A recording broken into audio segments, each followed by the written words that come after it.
taught him to move like this? He taught himself. If I take the pieces away, he just keeps playing in his head day and night. I can tell you he has great potential. American chess prodigy Bobby Fischer became the youngest ever grandmaster in the history of the game. Where do you go from here? I want to play the Russians. They're the best in the world, and I'm going to beat them all.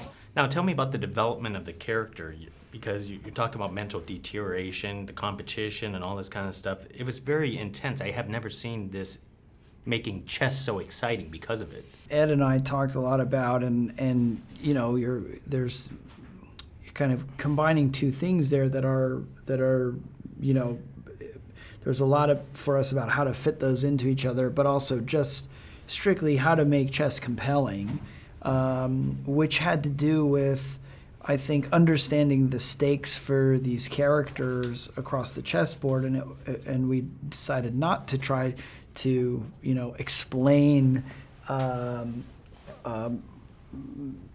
to play in the game of chess, but more the circumstances and stakes, and then of course understanding at that point where our characters were, what it meant to them, and for Bobby, how fragile Bobby was.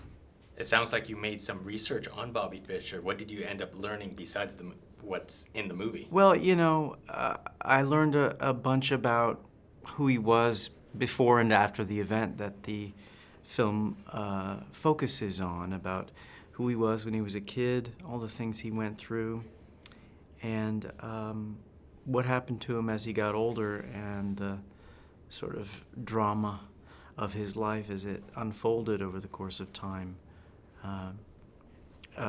Fascinating and interesting life. Bobby Fischer is in Iceland for his match with the world champion Boris Spassky. It's the chess version of a 15-round heavyweight prize fight. I'm not playing till all my conditions are met. I want at least 5 feet between me and the audience. It's almost like I hear their thoughts.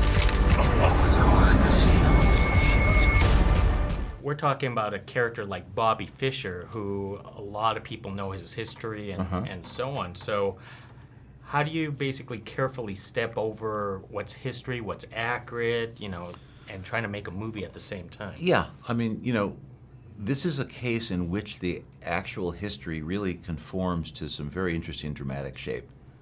The fact that he was this young kid who was anointed, who had struggled.